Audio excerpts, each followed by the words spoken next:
Good evening and welcome to Hot Edition on 3FM 92.7. My name is Beatrice. And I am Alfred, Ocansey. The news is also live on Kesme 107.1 FM and across the world at 3news.com. On Facebook, we're streaming live on 3FM 927. Coming up in the next 1 hour, unrelenting and unyielding. Tonight, the National Democratic Congress is delivering a case on the need for a voter audit, register audit after its massive nationwide demonstrations that attracted thousands, demanding a credible register for this year's crucial polls. We have live updates as the party gathers all major stakeholders in Accra to continue its demand for a robust document ahead of election 2024. Remenio Election Command Center. Also, the lead convener of Democracy Hub, Oliver Bakavomao, has been arrested for alleged unlawful acts during a Reoccupy Jubilee House demonstration. Meanwhile, police beef up security along routes leading to Jubilee House in anticipation of a showdown with the protesters tonight. Also, the Colleges of Education Teachers Association of Ghana, CTAG, hints of a resumption of their strike if government fails to fully implement the National Labour Commission's arbitrary awards and improve conditions of service. We have the latest also in the world of sports. On the next 1 hour with the holiday edition of Hot Edition here on 3FM 92.7. Well, Grace Hamajiman is here with a summary of the news. Grace. Yes, Beatrice, let's begin from the Democracy Hub, and its leader, Oliver Bakavomao, has been arrested by the Ghana Police Service in connection with a recent protest organized by the group in Accra. The protest, which resulted in roadblocks and the obstruction of traffic at key intersections, led to heightened tensions between the demonstrators and law enforcement. Bakavomao, a key figure in the movement, was taken into custody after the police announced that it was on a manhunt for him. Already, some 42 persons were arrested at Sunday's protest and are expected to be put before the court. The third day of the protest today, Monday, has been uneventful as the streets were almost empty despite heavy police presence. However, 2 protesters who turned up with placards were arrested. Away from that, the Public Utilities Regulatory Commission, PURC, has dismissed media reports claiming that the Electricity Company of Ghana, ECG, is on the verge of bankruptcy, describing these claims as misreported. According to PURC, the report inaccurately attributed the warning of ECG's financial collapse to the Commission's Executive Secretary, Dr. Ishmael Aka. In a statement signed by its commissioners, PURC clarified that it had not signed any such warning regarding ECG's bankruptcy. And before I go, Colleges of Education Teachers Association of Ghana, CTAG, is set to resume a strike next week, just after ending the longest industrial action in their history. They are citing government's failure to honor their agreement. A spokesperson for CTAG, Dominic Owusu, says it is so surprising that the government has gone back to sleep and there's no peace with the dragging of feet with the implementation of the arbitrary awards. As we speak, most of the agreements signed on August 19 have been violated. That's it for the summaries. Thank you very much, Grace Hamajiman. Now, top of the stories tonight, and the National Democratic Congress is set to present a strong case on the need for a forensic audit of the 2024 voter register and the Electoral Commission's IT system. The party has gathered over 50 civil society organizations, labor unions and religious organizations, as well as invited personalities for a presentation to be delivered by Dr. Edward Omanebuama, the NDC's Director of Elections and IT. Now, this follows a series of demands by the party and its recent nationwide demonstrations that attracted thousands of protesters who sounded a clarion call for a credible register. Now, despite the Electoral Commission's assurances of a final register that is robust and devoid of errors, the NDC is relentless in its effort to get the EC to act on its demands. Now, remember how the governing New Patriotic Party punched holes into the demands the NDC made in its petition to the EC after that unprecedented protest.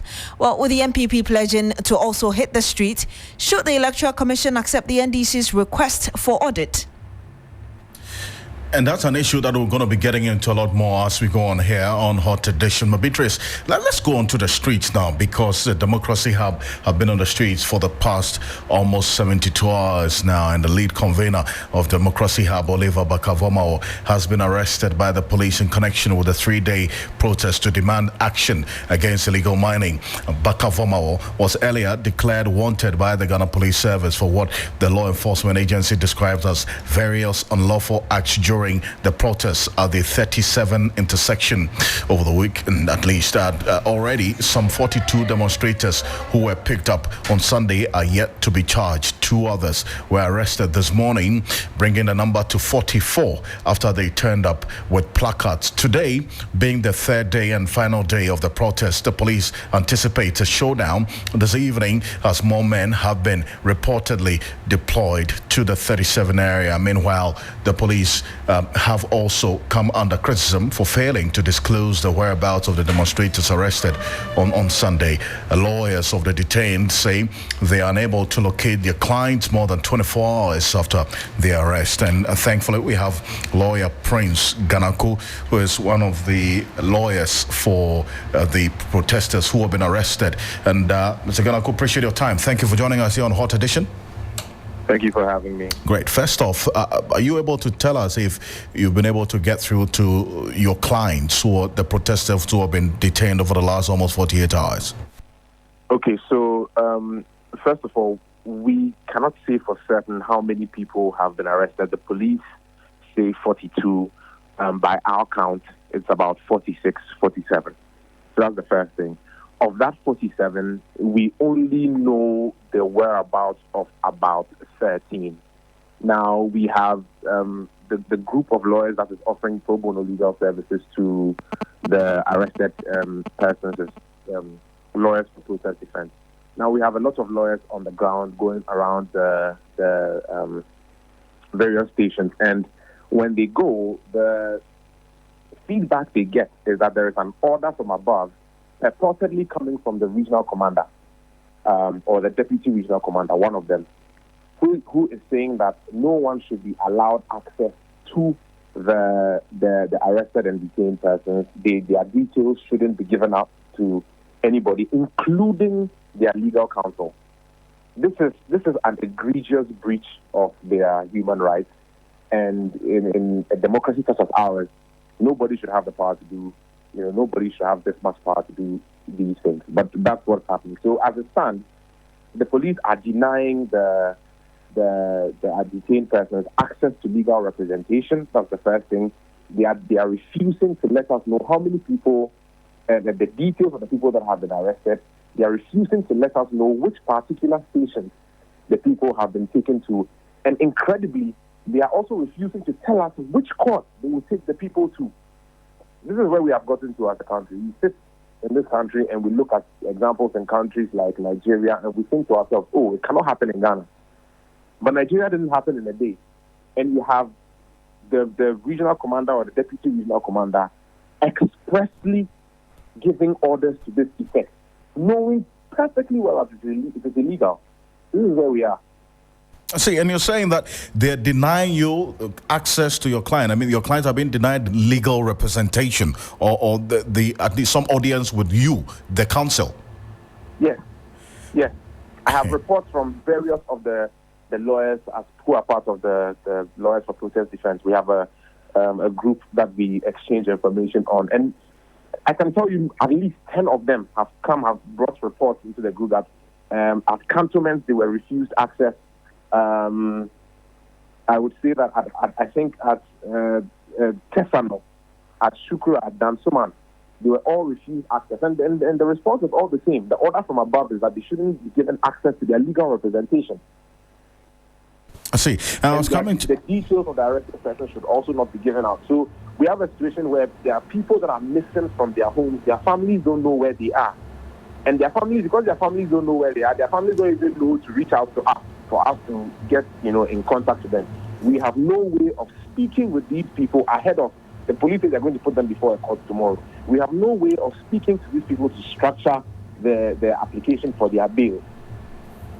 So tomorrow we are going to go to court and we are going to purpose to argue for bail for people when we haven't even met the people and spoken to them. This is what the police is doing. So they'll go to court tomorrow and say that, oh, please deny them bail, remand them into custody, what. This doesn't make sense. At some point, we have to sit ourselves down and ask, this is the sort of country we want to live in. All of us. For anti-galamsey, the police are acting like when the galamsey ruins the water bodies for all of us, they have a contract with VOS, that will come and be giving them water. That's how they are behaving. We'll take them on tomorrow.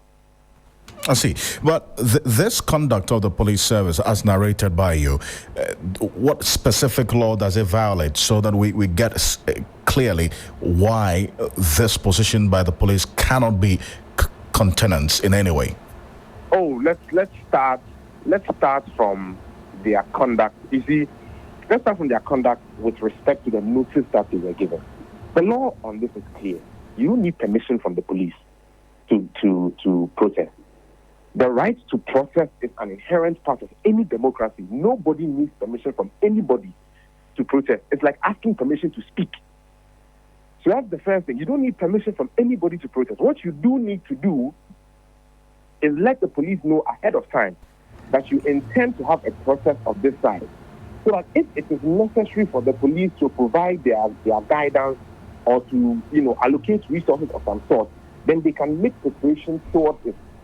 Now, Democracy Hub gave the notice 3 months ago. I think that's established. What I wanted to find out from you was the specific instance of they denying your clients access to you, the legal counsel, plus the non-disclosure of the courts that they were going to take them to tomorrow. Is there a specific law that it violates? Every arrested person has a right to legal representation. That is trifling.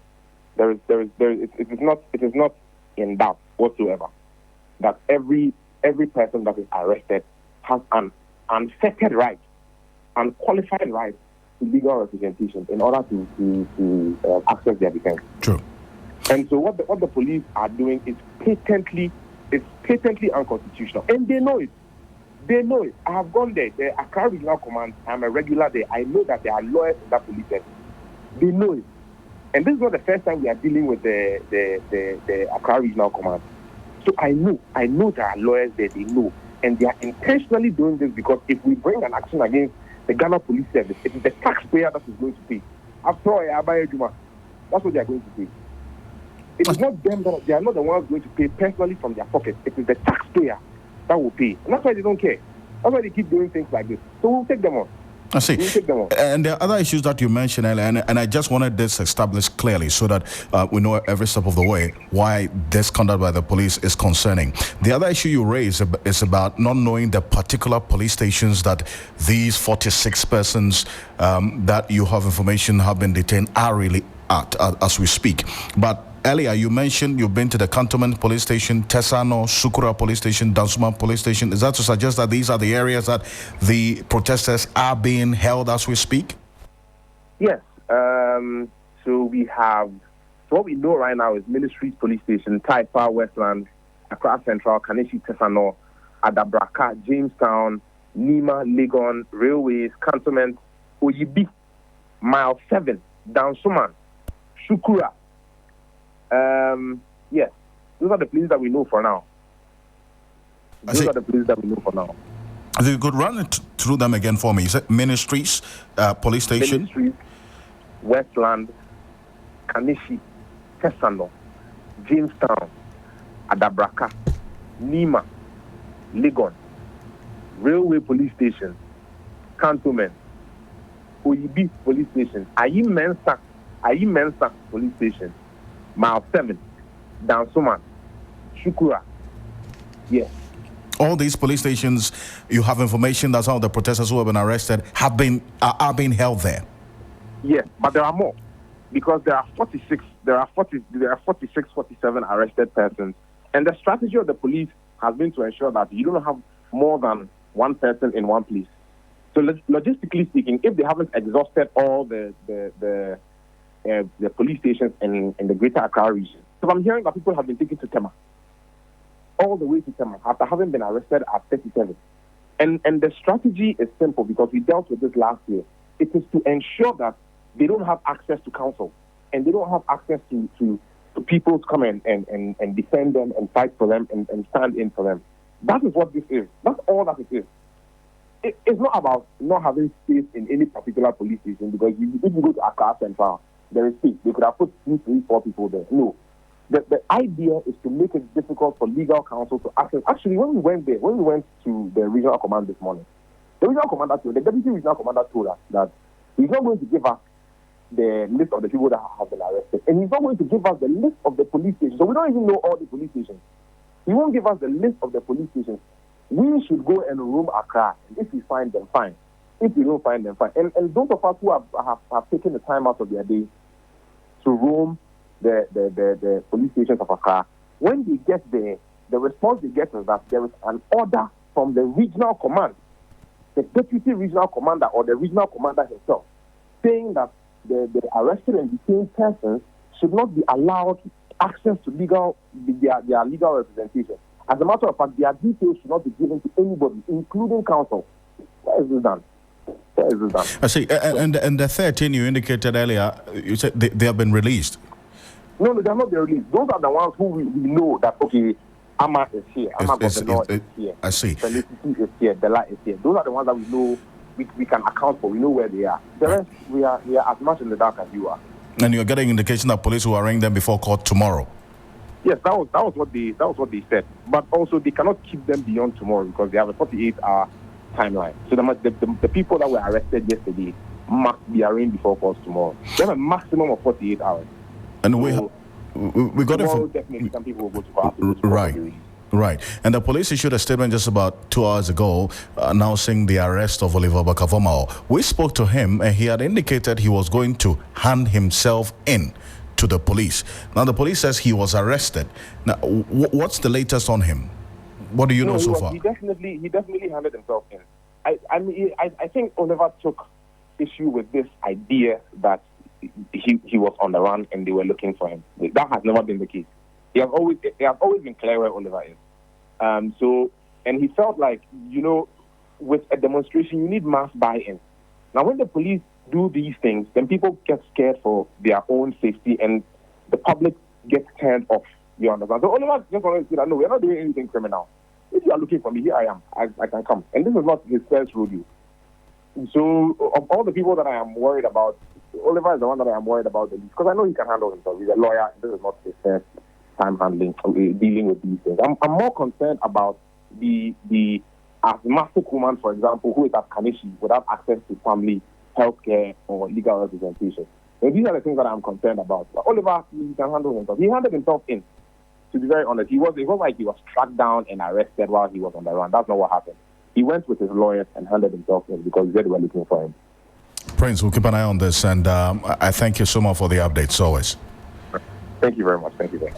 That's Prince Ganaku, is a private legal practitioner, one of the lawyers for the protesters who have been arrested. Now, they have a count of 46 protesters that have been arrested, and according to the information that they are being held in about, so far, 12 police stations as was outlined by them: Westlands Police Station, Ministries, Oyibi, Railways Police Station, Nima Police Station, Cantonments, Tesano, Sukura, Dansuman, also places such as the Legon Police Station, Adabraka, Ayimensa, all of these places. They said they have information that these protesters, Democracy Hub protesters who have been arrested, are being held as we speak. Emmanuel Samani is at the police press conference, which we earlier heard was supposed to be at the police headquarters, but they've moved it to the 37 intersection.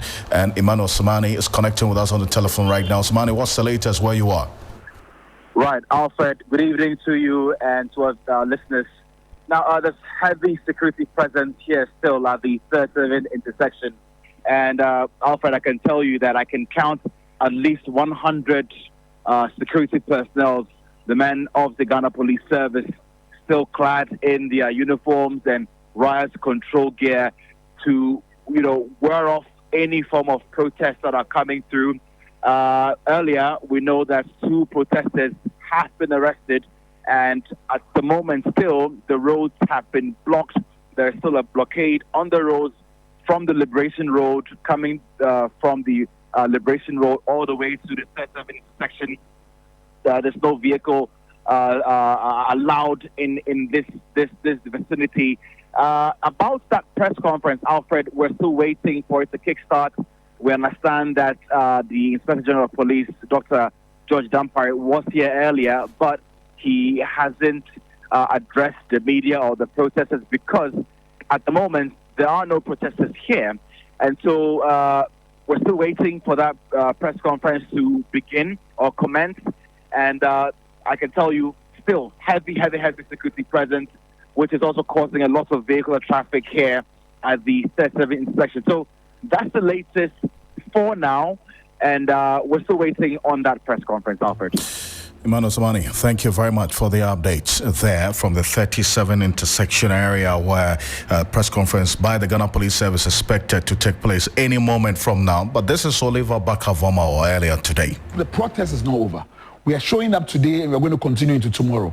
We're asking every young person who is across this country that our future is at stake and they must all mobilize and join us tomorrow. The police did an attempt to arrest me, and so I was able to make a getaway and come to your studios to have this conversation. But I think this is important. Nobody must submit to unlawful arrest. But the critical thing is that we have 53 lawyers on standby who anticipated that the police are going to misconduct themselves and have been trying to locate where they have taken these individuals to. These individuals have a right to counsel. They have a right to be advised on their rights in the circumstances. And we urge the police to disclose where they are hiding them in order for them to get legal representation. That's Oliver Bakavoma there. And let's return to that story about the opposition NDC meeting about 50 civil society organizations calling for the voters register to be cleaned. We're joined by Christian Yale. He's our reporter monitoring this for us. Christian, what has the NDC been telling the CSOs? Indeed, the Director of Elections and IT for the NDC, Dr. Edward Omanibuama, has been highlighting some of the key issues and inaccuracies that the party has presented to the Electoral Commission, for which it is depending on to demand for a forensic audit of the voter register. And so here is the summary of every case that they have submitted to the EC as of September 6, 2024. The NDC has identified about 243,540 previous transfers added to the 2024 transfers, and also repetition of transferred names. That is one. They have also identified about 15,000 unidentifiable voter transfer paths. Again, the NDC says it has presented to the EC about 3,957 voters in the 2023 register deleted from the 2024 provisional register. And again, they have seen and identified a total of 2,094 transferred voters who are not found in the absent voters list. And also they have seen a lot of corrupt files, i.e. no names, no photos of affected voters. And so these are the main issues that they have identified and have presented to the Electoral Commission as of September 6, 2024. But it is because the EC is not, ready or readily willing to accept their demand for an audit, for which reason they have assembled civil society organizations, labor unions, journalists, media owners, among other personalities like political scientists here to exhibit one after the other all of these issues that they have identified in the provisional voter register, for which they are saying that it is not even about auditing the register, but it is also about auditing the IT system of the Electoral Commission, because after all of these corrections have been made, it is possible that they suspect that the same human element that caused these inaccuracies and alleged bloating of the register could cause a similar incident again. So they want the IT system to be overhauled, to be audited, as well as the voter register, Beatrice. So, Christian, I will let you give us the response of the CSOs they've met, but are you able to run through again these issues that the NDC is raising? All right. And so, first of all, the number one on the list is about 243,000. Let me take it again. 243,540 previous transfers, which have been added to the 2024 transfers, plus repetition of transferred names. Again, they have identified 15,000 plus unidentifiable voter transfer parts. Again, they have identified a total of 3,957 voters in the 2023 register deleted from the 2024 provisional register, as well as a total of 2,094 transferred voters not found in the absent voters list. And lastly, corrupt files. And corrupt files here, they mean no names, no photos of affected voters. So this is like a summary of all the data and the inaccuracies that the party has submitted to the Electoral Commission as of September 6, 2024. I wanted to hold on Christian Yale because we know the Director of Elections, Dr. AduAdu Maneboama, spoke, and then we'll come to you to get the response of the CSOs who are there with the NDC. Work hand in hand to protect our very young democracy that we have in this country. Indeed, our democracy is under threat, and there's no gainsaying that. We all know that a young democracy like ours, that is just a little over 30 years old, is going through a lot because of the way we have conducted ourselves, both by the way government has undertaken aspects of governance and also how the Electoral Commission is handling issues.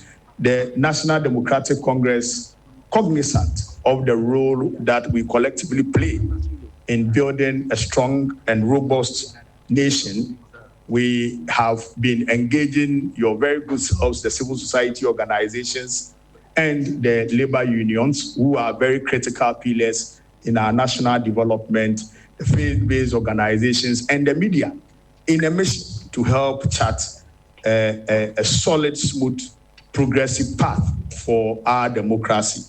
And let me use this opportunity to thank you for being great partners in this mission to defend and protect our democracy. Let me also express our profound gratitude for being with us in this struggle, including the demonstration we had last week. Most of you, we extended a hand of invitation to you, and you didn't disappoint. You participated in the demonstration. But we believe that moving forward, there would be a need for us to open up some of the revelations that we have discovered, which has necessitated the outcry, the disquiet that we have expressed over the period. And so this gathering was purposely designed to bring all of you together so that for the first time, we would have first-hand direct information of some revelations which we have shared with the Electoral Commission earlier before our demonstration.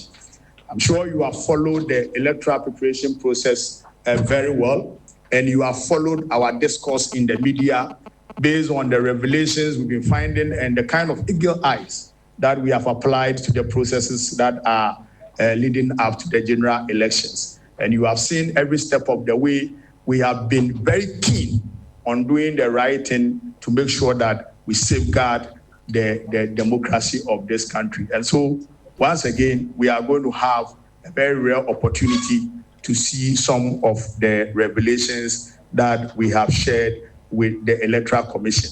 Let me just take the opportunity to recount that this, where we have gotten to, is a product of several efforts by the National Democratic Congress to get some of these things corrected. And we have had to come here because we feel that the backdoor processes that we have employed have not really yielded the results that we expected.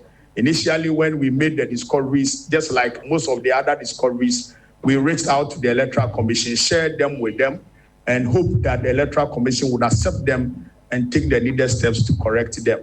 And it's just like the case of the provisional voter register, we have met the Electoral Commission. We have expressed the details which we are going to share with you with them.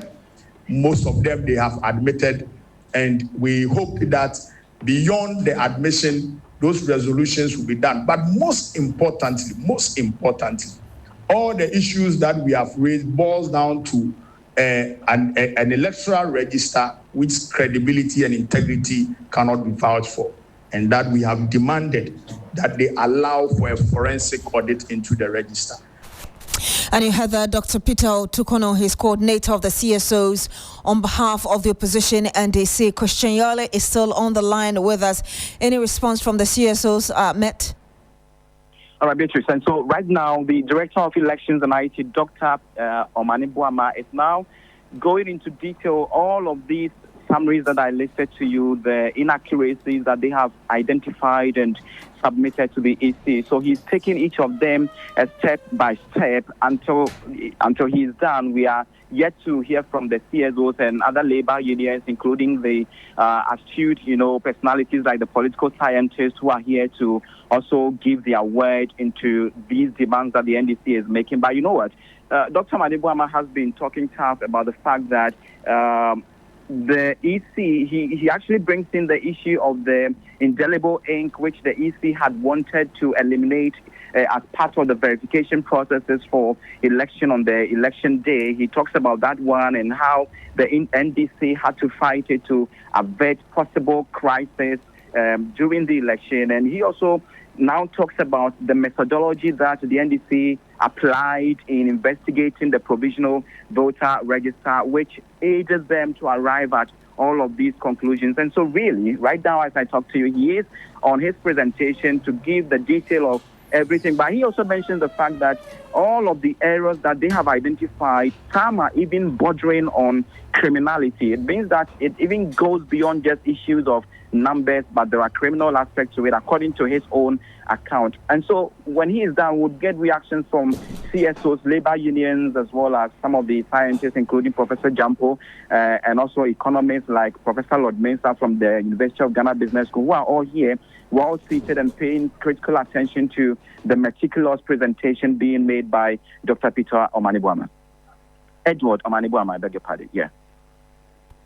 Thank you very much, Christian Yale, and keep an eye on that for us. We'll come back to you perhaps in our subsequent bulletins as and when there's information regarding this meeting between the opposition National Democratic Congress and some 15 CSOs still on the demand for a credible voters register. And you heard him there telling us that the NDC is also asking for a complete overhaul of the IT system for the Electoral Commission.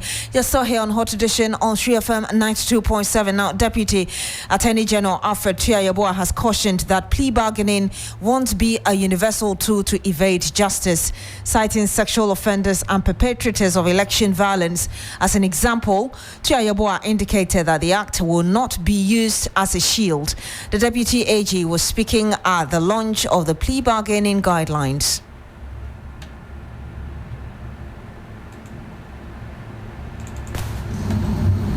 It is an attempt by the office to streamline the processes to ensure that we have that kind of uniformity. So it matters not where you are, whether you are in Wa, whether you are in Takoradi, we must go by the same guidelines.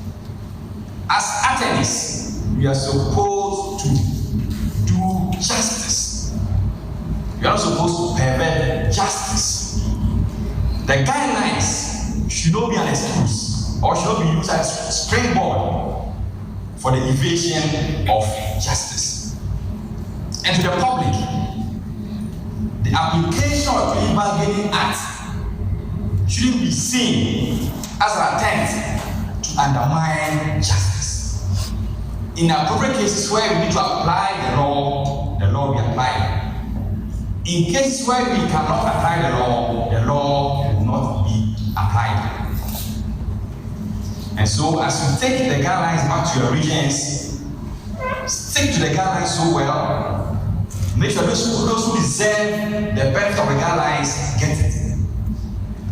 Those who do not deserve it, don't give it to them.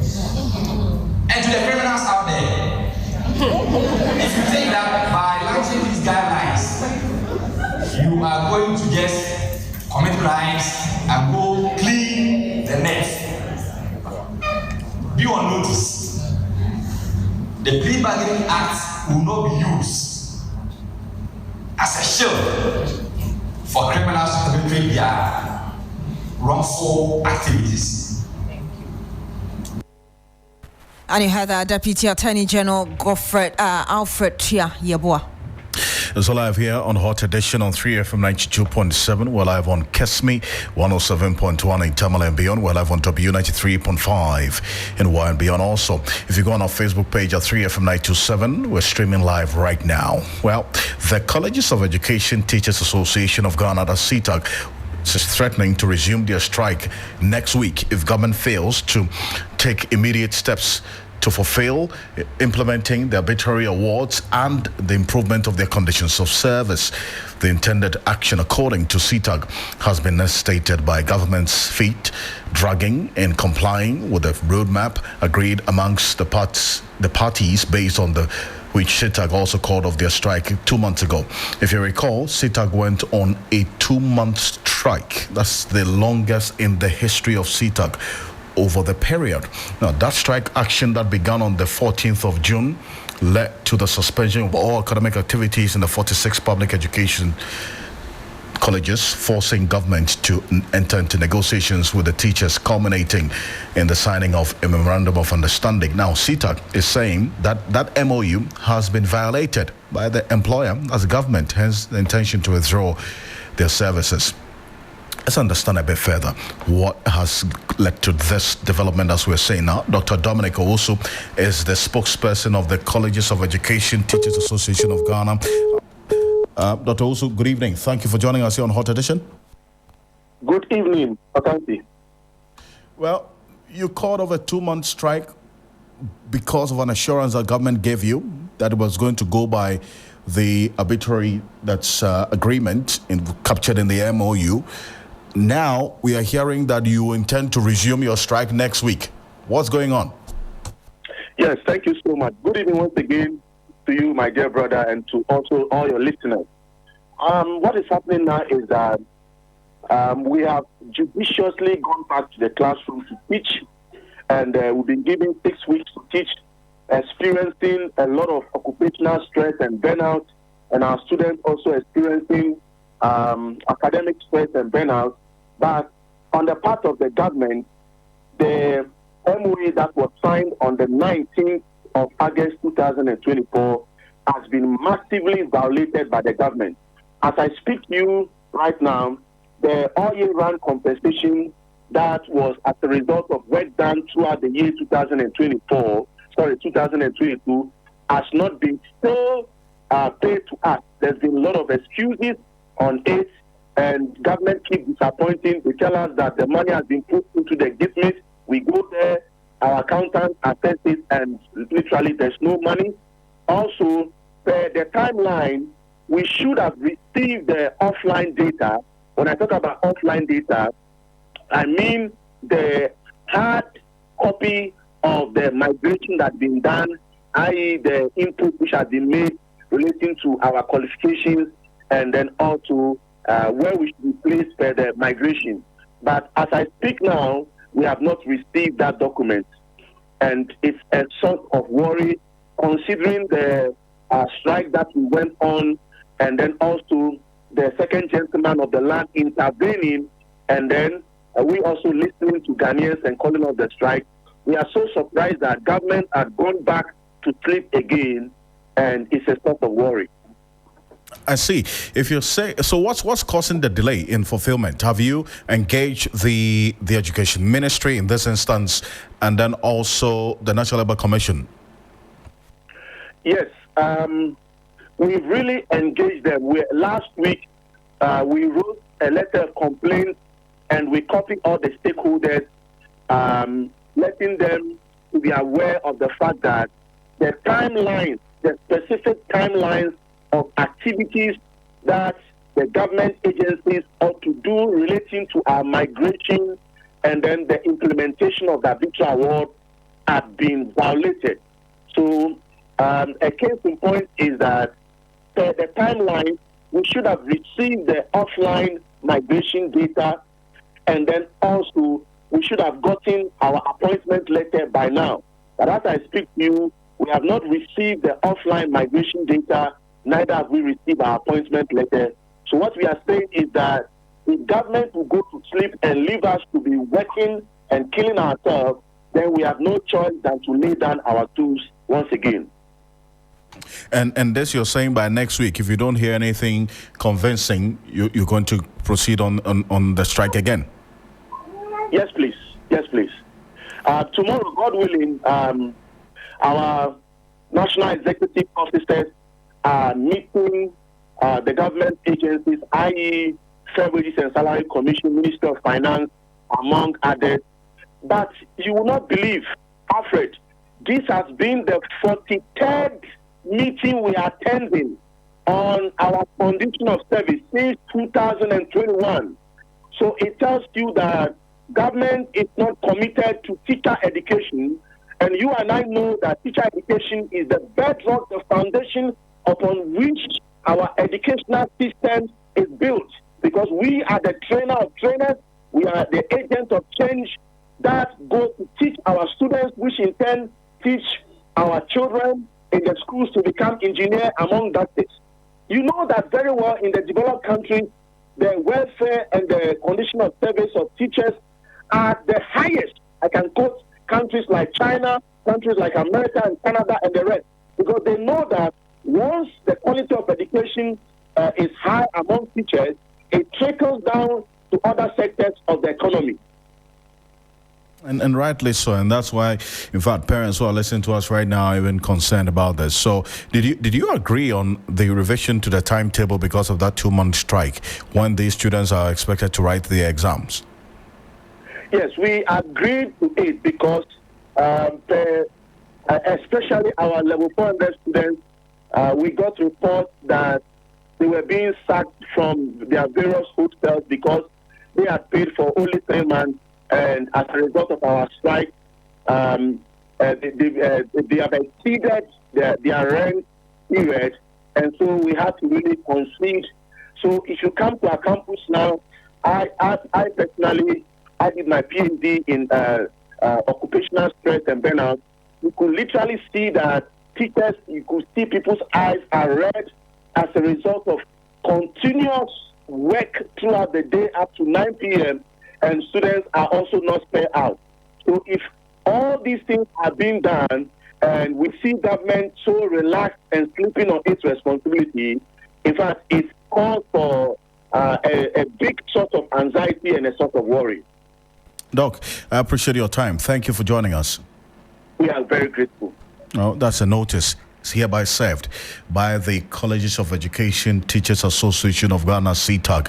By next week, if they don't hear anything convincing from government, they'll resume their strike. As Dr. Dominic Owusu, he's a spokesperson for CTAG. Already, the University Senior Staff Association are on strike. We also have the Teachers and Education Workers Union who are also on strike. We also do know that other members of the various unions also, as we speak, on strike, and that's quite worrying, according to the education stakeholders. That's why we are seeing these number of strikes. Quite apart from that, another union that has also given notice of a strike by next week is the Mortuary Workers Association of Ghana. They have served notice that by next week, Thursday, if they do not hear anything concrete in terms of the provision of adequate protective personal equipment, PPE, salary arrears dating back as 2020, request for financial clearance for the employment of just 500 mortuary workers, COVID-19 bonus for mortuary workers as announced by President Akrofi, they have all not been paid the COVID-19 allowances or bonuses that were announced by the president during that COVID period. And as a result of all these, by the 26th of September, which is just 3 days away, nothing is done to address those concerns. The mortuary workers say they would also go on strike. It's live here on Hot Edition on 3FM 92.7. Let's give you an idea of what's happening with the NDC's engagement with the CSOs and the media as well. Let's cross over live to that location right now. That was when we were fighting to defeat the MPP in 2008. He says, all NDC's identified anomalies have been corrected. Hooray. So why do they need our data? Are you getting me?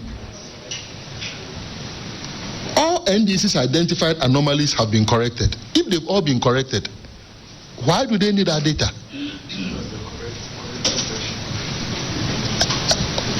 Just give us your updated version, because you have corrected all the issues we've raised. But how were you able to know the fullest extent of the issues we've raised when we have not submitted them to you? Are you getting me? First layer, all NDC identified anomalies have been corrected. Then give it to us. You're updated, because our hard drive is still with them. And I've heard some of our people say, hey, this I had, why did you leave it with them? They will do this to it. Please, our IT, we've told you that the kind of IT system we are working with, we are light years ahead of them. Don't worry. We have our own cybersecurity systems to treat whatever we exchange with them. Even when we collected our hard drive for this exhibition, few hours to the exhibition, we treated it before distributing the information to the regions and to the constituencies. Ask around, nobody has had his or her laptop crash since we distributed. We know exactly what we do whenever we pick things from them. So be rest assured. The system added all the transfers made from 2020, 2023, and 2024 together. That is him speaking. The commission has segregated this anomaly. Is this not waste of time? Why create this a problem only to resolve it? And were they actually going to resolve it if we had not unearthed it? Next slide. It is great to hear that. We can't help but wonder when the EC received the evidence from the NDC. The way Lawyer Joyce Bauer is nodding, I'm sure this is Lawyer Joyce Bauer.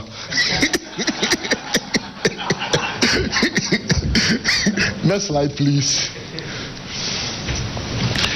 So, with all these, do you expect us to trust the EC?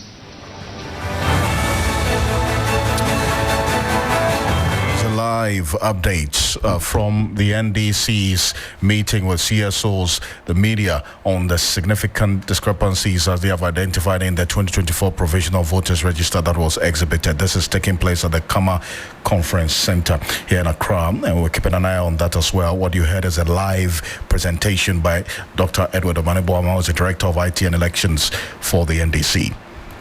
Let's now go to the United States of America, precisely in New York, where President Akrofi is leading Ghana's delegation at this year's 79th session of the UN General Assembly.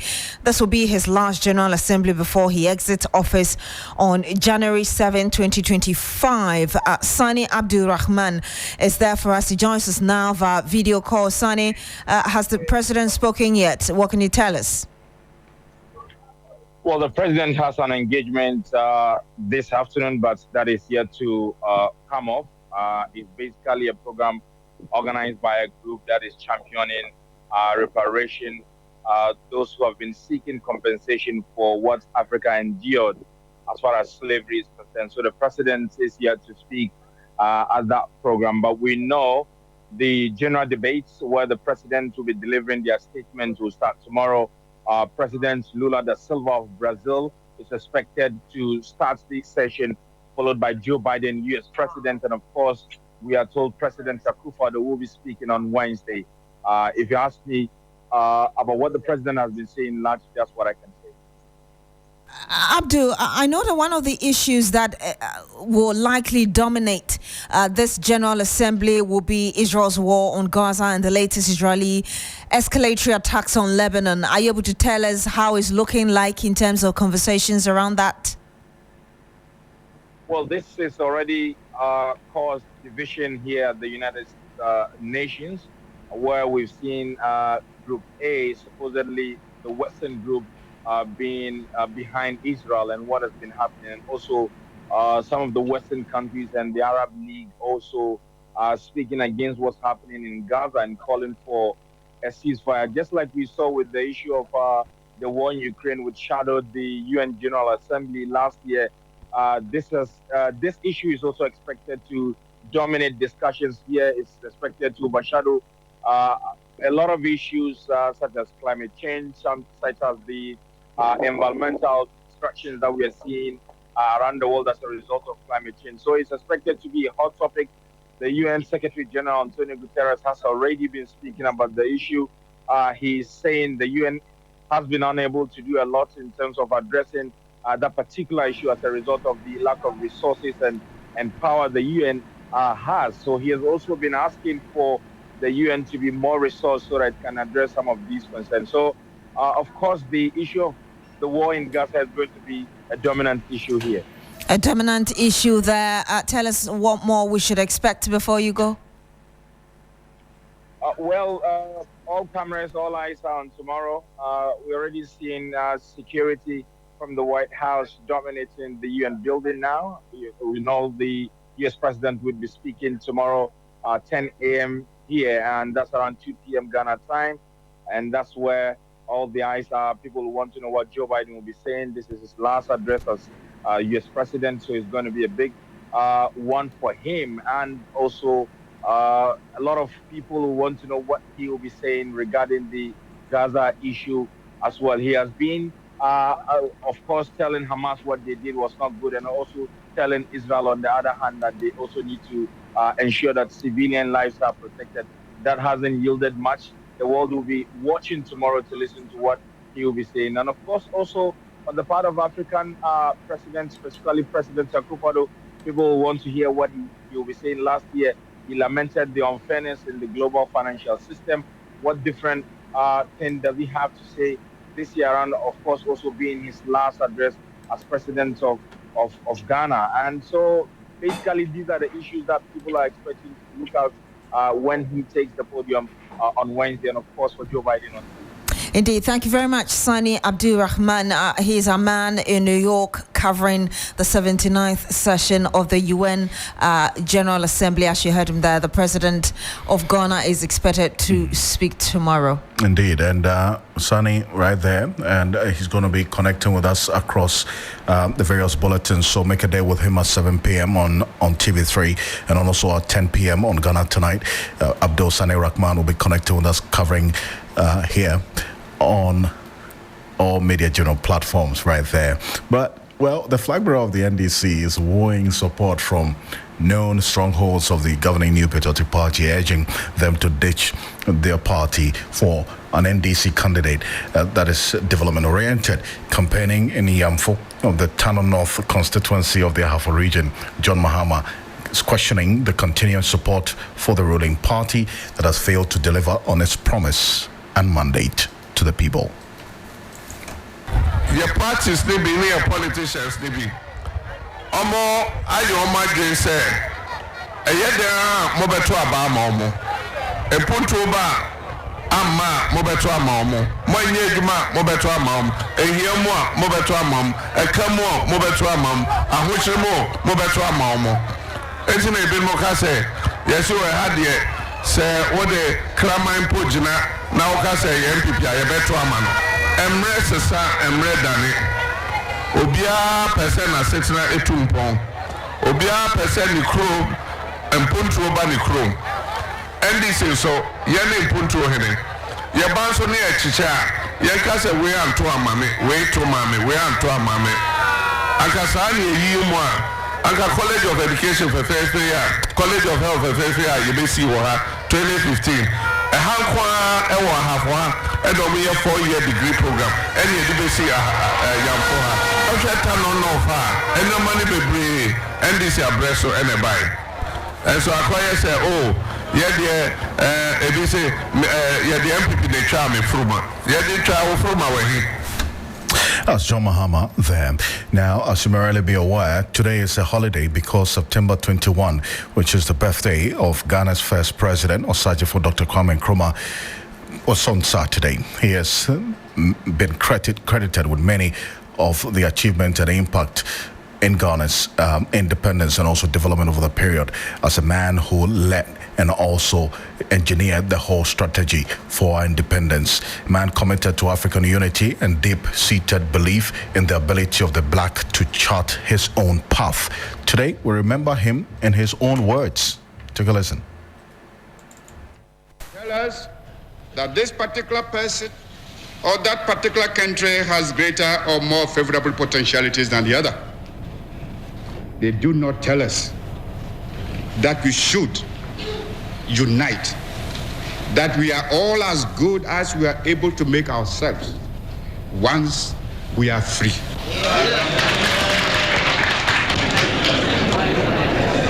We want, therefore, to develop our own community and an African personality. Others may feel that they have evolved the very best way of life, but we are not bound, like slavish imitators, to accept it as our mold. If we find the methods used by others are suitable to our social environment, we shall adopt or adapt them. If we find them unsuitable, we shall reject them. Fighters for African freedoms, I appeal to you in the sacred name of Mother Africa to leave this conference resolved to rededicate yourselves to the task of forming among the political parties in your respective countries a broad united front based upon one common fundamental aim and object, the speedy liberation of your territories.